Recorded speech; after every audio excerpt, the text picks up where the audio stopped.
Here are some strategies that you need to know if you're charged with a DWI in New York. My name is Richard Hochhauser. I'm a former DWI prosecutor and now currently a DWI defense attorney. And I'm here to tell you about the strategies that you need to know when defending your DWI case. First thing that's critical for you to understand is the prosecutor's mindset. Again, having been a former prosecutor, I understand the things that prosecutors are focusing on and the challenges that they face as DWI prosecutors. You have to keep in mind, they have a huge caseload. They don't necessarily have all the resources and the support that a private attorney has when defending your case. They are oftentimes fresh out of law school and don't have the level of experience that a good, experienced DWI attorney would have. And they may not have the experience specifically with DWIs that an experienced DWI attorney would have. So a lot of these strategies really focus on what are the weaknesses that a prosecutor and the police might have in prosecuting a case. And once you understand that, you can really effectively attack and strategize your DWI defense. It's equally important to understand where are the negotiation pain points for a prosecutor. Which cases is the prosecutor going to be willing to negotiate, and which cases is the prosecutor not going to be willing to negotiate on? And that's critical, because if your case is one that might be able to be negotiated, might be able to get you a great plea deal, sometimes if you push too hard, you might lose that plea deal. On the other hand, if you have a case that your attorney knows is never going to be settled, is never going to be negotiated, maybe because there's a bad accident, or maybe because the reading is so high, then you have to have full speed ahead, pushing every defense strategy that you have in your arsenal to try to beat that case. Because chances are you're not going to get a plea deal on that case. So let's start with the first strategy. And this really begins with the beginning of any DWI case, and that's the initial stop. So you're driving down the road, the cop turns on his lights to pull you over.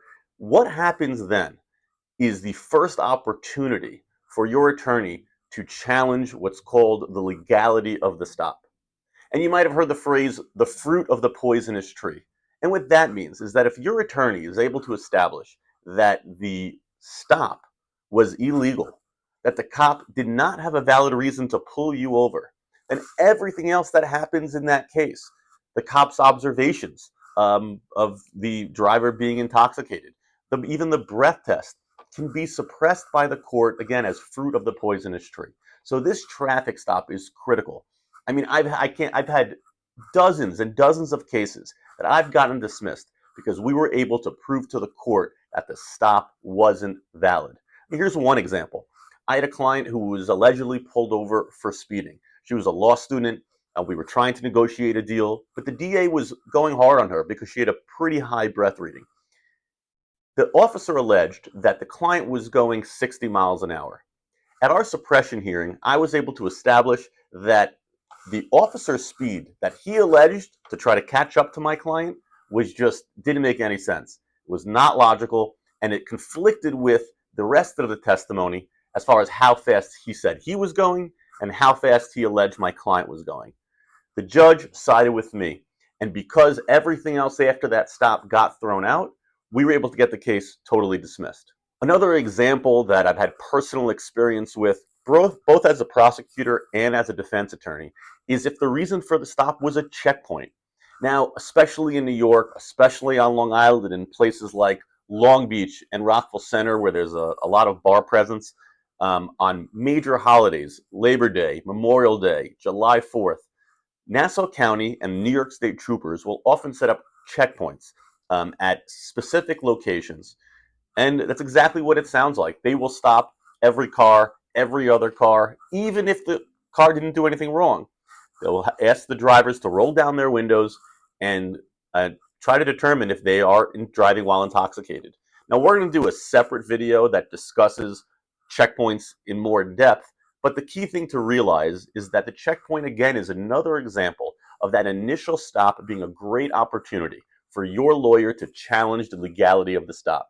We had one case where we were able to get the case fully dismissed because we were able to show the court that Nassau County Police did not follow the proper procedures when administering the checkpoint. And once you're able to show that the stop is no good, the rest of the case can be thrown out. So that's strategy number one. Was there a good reason for the cop to pull you over? Was there a legal reason for the cop to pull you over? And keep in mind, the burden is on the government to prove that there was a valid reason to pull you over. Your attorney should specifically be looking out for what I call pretextual stops. I can't tell you how many times I've had a cop pull a client over and then allege that maybe the windows were too tinted or that the client failed to signal, something that's very minor, but that they use to try to justify the stop after the fact.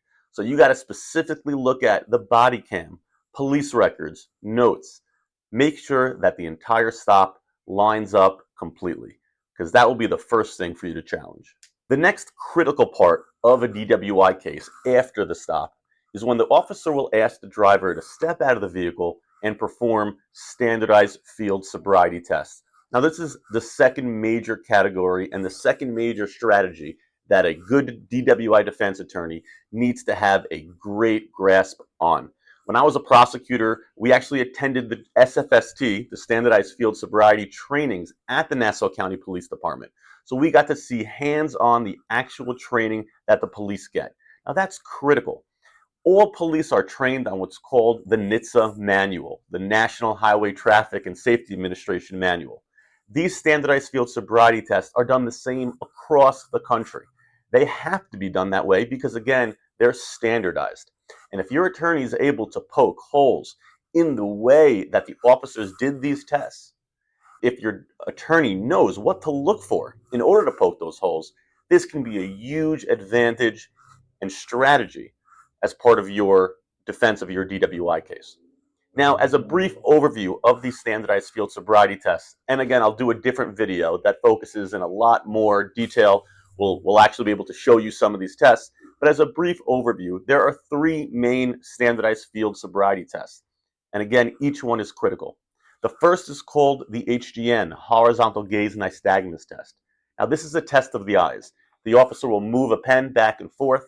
The officer will ask you to follow his pen, what they will call a stimulus, with your eyes. And what they're looking for is this nystagmus in the eyes. Now, this nystagmus, according to the science, is supposed to be caused by a high level of alcohol in your system. So if there's nystagmus present in your eyes, the court will use that, the prosecution will use that to try to prove that you're intoxicated. Now, there are many defenses to that test that your attorney has to know. But number one, you got to challenge that eye test, challenge the way it was administered, and challenge the science behind it. We've had dozens of cases where we've specifically challenged this HGN test, specifically caught the officer in doing it wrong on our clients, and that has led to great results when negotiating and gaining leverage in the case. The next standardized field sobriety test is called the 9-step walk and turn. Now, this test, generally speaking, you're taking 9 steps forward, 9 steps back. Now, what most motorists don't realize, and what most attorneys may not realize, is that there are 8 specific clues that the officers are trained to look for as part of the National Highway and Traffic Safety Administration manual. Unless you know exactly which clues to look for, there's no way to effectively challenge that test. Again, because we know exactly what to look for and we know what the cops are looking for, we can go ahead and challenge each specific clue that the officers are looking for.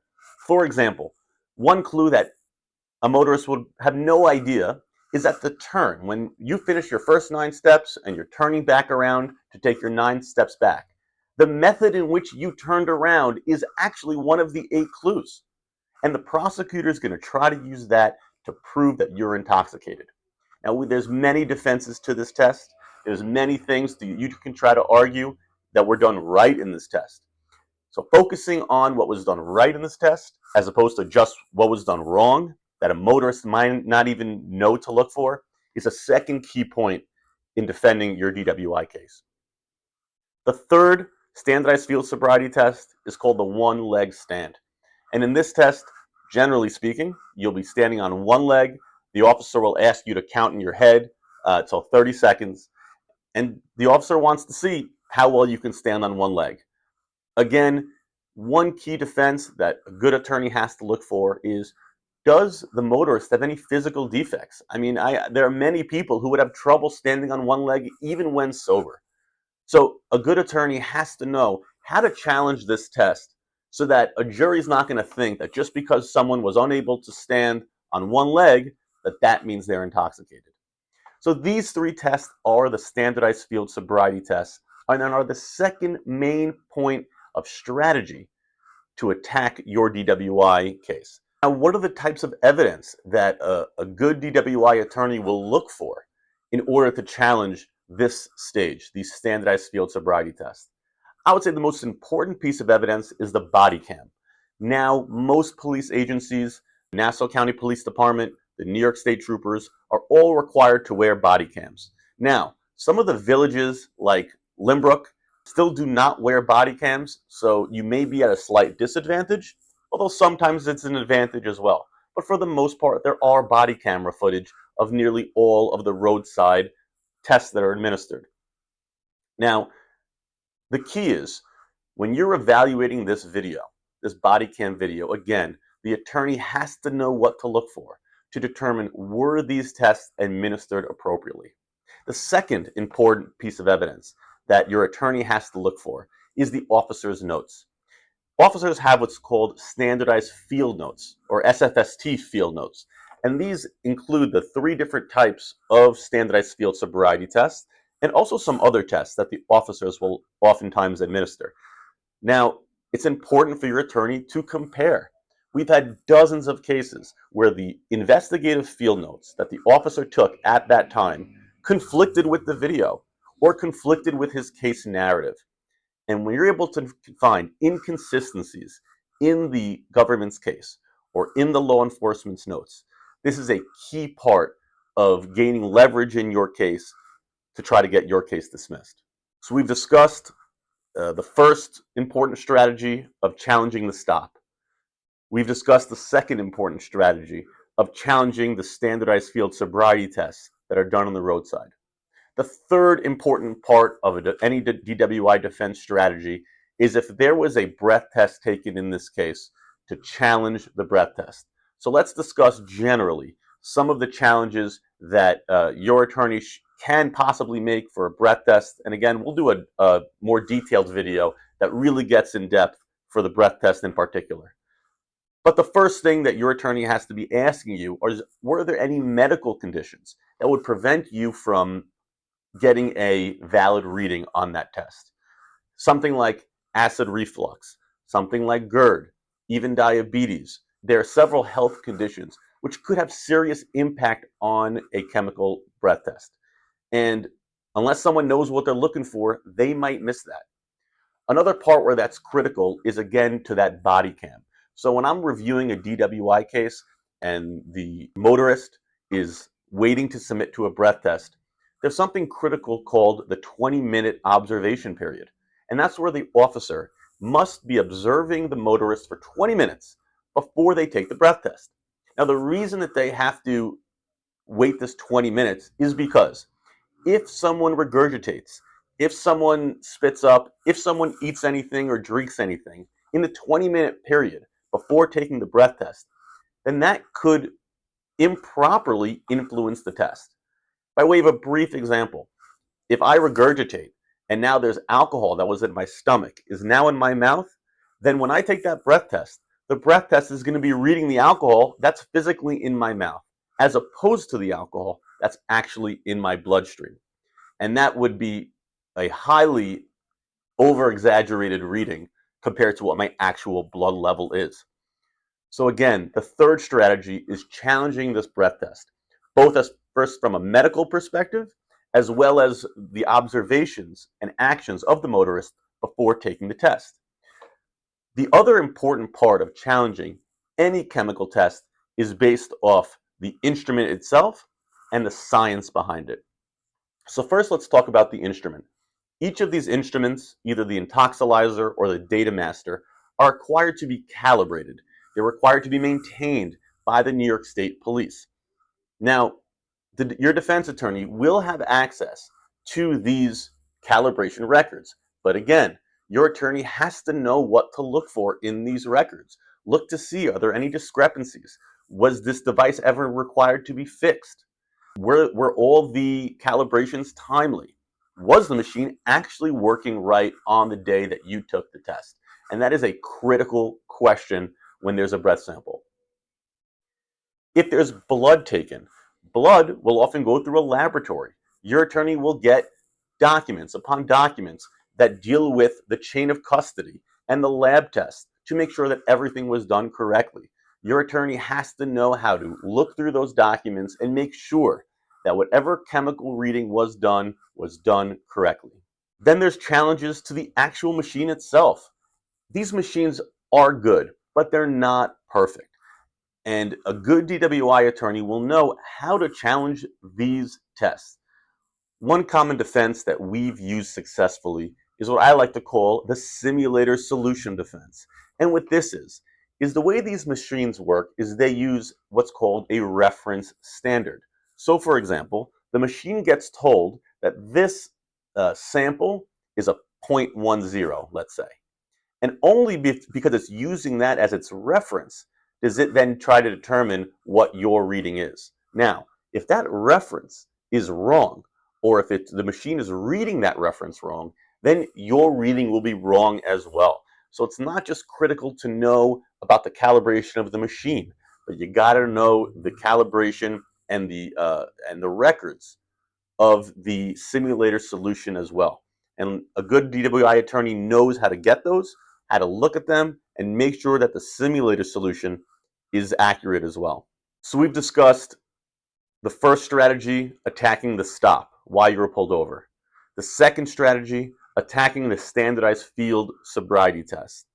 The third strategy, attacking the chemical test results based on medical, based on instrument issues, based on calibrations, based on simulator solutions. The next important strategy that your attorney needs to be focused on is the witness evidence. So any officer is going to have several documents that contain his notes. There could be a crime report, investigative report, narrative, bill of particulars. Even the tickets themselves contain critical information that's relevant to your case.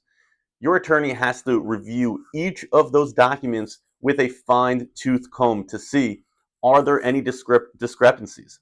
I can't tell you how many cases we've gained leverage on to be able to get great deals because we were able to point out that there were significant discrepancies in the notes. Obviously, if there's discrepancies in the notes, there can be discrepancies in the case. And that doesn't look good to a judge, that doesn't look good to a jury. And these are things that can really help your case. Now, the notes isn't where it ends. If your case proceeds to litigation, oftentimes there's a suppression hearing even before trial. But at either a suppression hearing or a trial, your attorney will have the opportunity to cross-examine the officers. Now, what's key here is to compare the officer's testimony to their notes.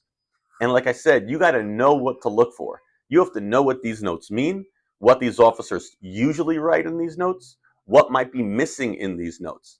And if you're able to do that, then you're usually able to effectively cross-examine the officer. Make the officer look like he doesn't know exactly what he's doing in this case, because the burden is on the government to prove you guilty. And if you can show that maybe this officer is a novice, maybe he doesn't know these tests as well as he should, oftentimes a jury or a judge may side with the motorist in that case. Lastly, let's discuss negotiation tactics. Now, ultimately, each of these strategies that I've discussed, and there are many more strategies that go into every case, this is just an overview, but each of these strategies ultimately are used for leverage. And I tell all my clients that I meet with, criminal defense is about leverage. You have to review every case to try to gain as much leverage as you can.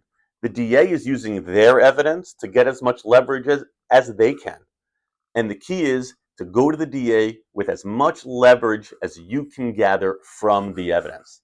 Because if you go to them without leverage from the evidence, the DA has absolutely no reason to make you a deal. But if you can go to the DA, attacking the stop, already showing them that there's issues, attacking the standardized field sobriety tests, attacking the chemical test results, showing that there are certain medical issues involved with the case, showing that there's discrepancies within the notes, you now have gained tremendous leverage when negotiating your case. The other important thing, I would say two. Number one is that for your attorney to have good relationships with the DAs and with the judges, because this makes the negotiation process so much more effective. Here in Nassau County, I'm a former prosecutor, so I know all the judges, all the DAs. My office right across from the courthouse. And that enables me to have a very close relationship with the important players who are a part of the court system, the clerks, the court officers. And I can't tell you how many cases just having good relationships with the people in the courthouse have really helped my clients. Even it's something as small as getting a different court date or a convenience of being excused from court. When you have good relationships with the judges, with the DAs, with the clerks, it can really mean a lot. It can really mean a lot as far as small advantages and conveniences as you are defending your case. The other important part of the negotiation, separate from the leverage, is what I like to call mitigation. And that's where we paint our clients in the best possible light. When the district attorney gets a DWI defendant, the way they look at the case is just the name on a piece of paper and a reading in a blood alcohol content. They don't know anything about the motorist, and they're presuming the worst. What a good DWI attorney has to do is not just gain leverage in the case itself, but pump their client up as much as possible. Show the DA that this is an abnormality, that this is a good person who doesn't deserve to be prosecuted to the fullest extent. And if you're able to leverage the weaknesses in the government's case and also leverage the positive aspects of your client, of the motorist, of the defendant, then that would really put you in the position to get the strongest and best outcome for your DWI case. If you have any questions about anything that I mentioned today, if you have questions about your particular case, feel free to reach out to us, and we look forward to hearing from you.